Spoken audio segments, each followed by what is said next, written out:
Hello folks, and welcome to an InkDependence.com brief video review and water drop test. Today we've got Franklin-Christoph's Midnight Emerald. This is the first of these 6 Franklin-Christoph inks that I've got to show you.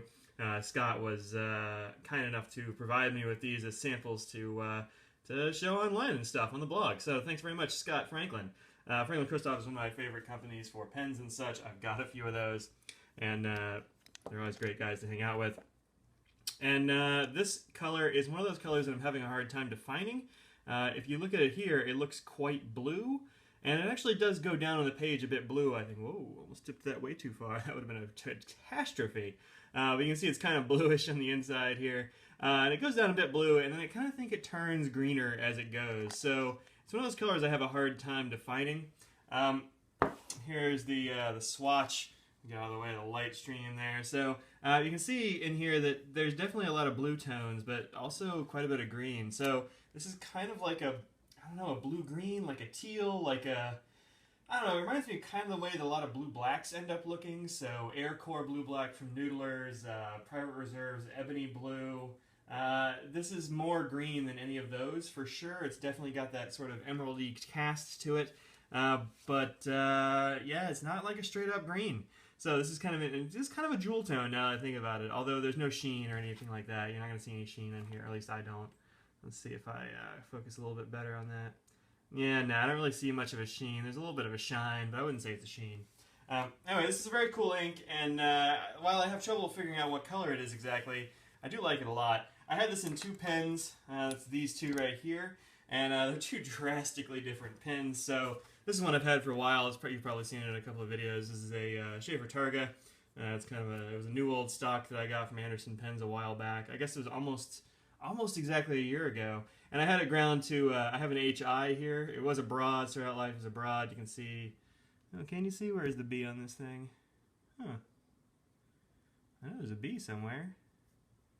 Ah, there it is. You just can't see it. There's no embossing. Anyway, this started out life as a broad. Now it's a Hebrew Italic or Architect nib. I had Mike Masseyama do that for me. So anyway, that's what's going on here. The thing about this nib is it kind of writes like a paintbrush. I'm still actually sort of getting used to it. It's one of those pens that I haven't really figured out how to write with very well yet. But you can see here, I'm getting a little bit better. It doesn't look awful, but it does write like a paintbrush. And on the other end of the spectrum, I got this Schaefer Tenaris, which is a very cool pen. I'll do a review of it here in the near future, but I've only had it for, I don't know, right about a month, I guess, something like that.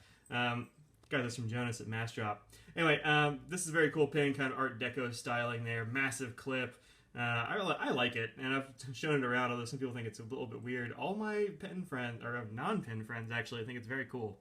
Anyway, the thing about this one is that it's marked a medium, but man, this nib is more like an extra fine than a medium, I think. It's super small, a little bit dry, I think. And I had, I don't know, one time, I guess, where it was a little bit of a hard start, but I think that was actually the nib. It was a little bit out of alignment, and I, poked the tine a little bit, and now it's fine. No problems. But very different pens, so you're going to get very different results. And you can see that here in the review. I've done a little bit with both, more with the small nib than the big one, because not very many people rock these Hebrew Italics, and not many people rock a massive broad one like this one. So this is more representative, I think. Get off of there, cat fur. Always a little bit of cat hair in my reviews. That's for you. That's free. All right. So this up here, of course, is where I wrote with the Targa. The rest of this is the Tenaris. You can see in the Tenaris bits, it definitely still comes across as blue or maybe green, sort of somewhere in between there. It's a lot darker. And you can see it sort of shines more. I don't know, shows off more here in the broad. So I would imagine putting it into like a nice stub or something like that is really going to let it go. I don't know, I'd go medium on this one. Not like a real wet pen and not a real dry one, because you want to get some of that color out there, but you don't want to have it bleed. And this one does almost, on here, there's a lot of text. But this one right here is the Midnight Emerald. This is on the 20-pound Staples paper that I use for the copy paper test. And you can see on the Tenaris a bit, you can see just a few feathers, I guess, but this is kind of a super close-up. I mean, this is, my fingers. It's kind of big. But you didn't really see much of a bleed here. There's show-through in like a couple of places where I went burp, and you see a little bit of a bleed-through, but not much. I think this is actually This Staples paper is a little bit inconsistent, which is fine because it's copy paper and it's supposed to sort of represent the craft paper that you find in offices. But some sheets in these reams are much better than others, and I think this is just kind of a cheesy ream. But anyway, you see a little bit of it through, but no real bleed, even with this big paintbrush nib. So I like this ink a lot, and I think it behaves pretty well. Some people on Google Plus, where I post these blogs, said they were really looking at this one. Yeah, it's very cool. It's not going to be like anything else you have exactly in your collection there. Let's see, did I have... here's the Aircore Blue Black. So this is an old smear that I did. There's not really enough light, I don't think, to really show. You can see definitely a green cast in here, but it's nowhere near as green as this. So while this has got a green look to it, Midnight Emerald is not like a blue-black. It's like a green-blue, I guess? Anyway, so there's that. And then here's some comparisons with other inks. There we go. Look at that. I only had a couple of other greens in pens, and the Cadillac green is showing up super dark here in this light.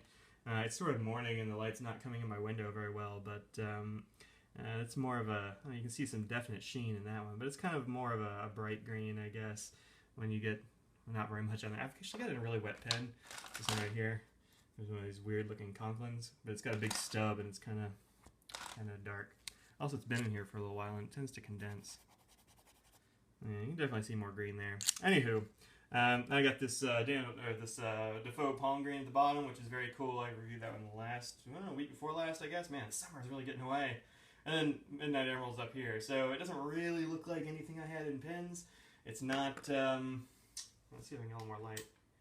How's that? Yeah, that's a little bit better. Alright. Anywho, it's a good green-bluish type of thing. Alright, let's do a water test here with my syringe.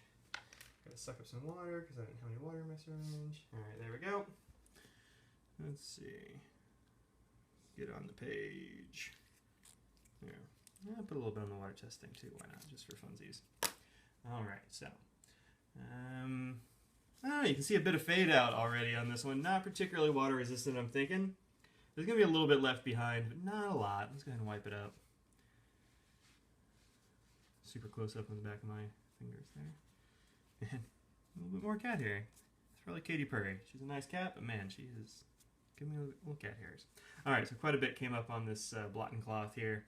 And you can see here in the test bit, it kind of went away. So I'm going to say this one's not water resistant. So if you're looking for a water resistant ink, this is not your pony. Don't look for that in this ink. Alright, here is the chromatography for this ink. As you can see, not a whole lot stuck around. Not a whole lot of this stuck around. Actually, here, I'll splice in the chromatography bit. Alright, good enough. Alright, so you can see a lot of like nice blue tones up here, some like gray in there a little bit, maybe a bit of a green? I don't know, something like that in there. This is a really interesting chromatography, I think. And then just like light blue down here, but a lot of blue, a little bit of kind of like almost that palm green in there. So I don't know who makes the inks for Franklin-Christoph, but this is a cool ink. So give this one a shot. Go to franklin-christoph.com. I'll have a link for that. If I have to have one gripe about this ink, it's actually the bottle. I think the name on the bottle is too hard to read. Some of these other ones that have dark names, like this one, Dark Chocolate, it has the brown in there, but it's also got like a white drop behind it, and I think that's the way to go. Because this one's kind of hard to read. There's a couple of them that are like this. This one and the Noir Blue, which is another cool ink, but you know, it's hard to read the bottle. So that's my only gripe, and that's not even about the ink. So yeah, check some of this stuff out. It's very reasonably priced. You can't get it very many places. In fact, I think you can only get it from Franklin-Christoph themselves, but they do ship. So, you know, send them an email, say you saw it here. That'd be cool. And thanks a lot. Also, if you like what I'm doing here at inkdependence.com and you think to yourself, man, how can I support Mike in his endeavors? Go over to patreon.com/inkdependence to find out how you can help. Every dollar helps keep me around and help me buy stuff at pen shows and whatnot. And, you know, so that's it. I really appreciate the people who are my patrons. I gained a patron the other day. I was very excited about that. So, thanks very much to my new patron. And, well, see you around.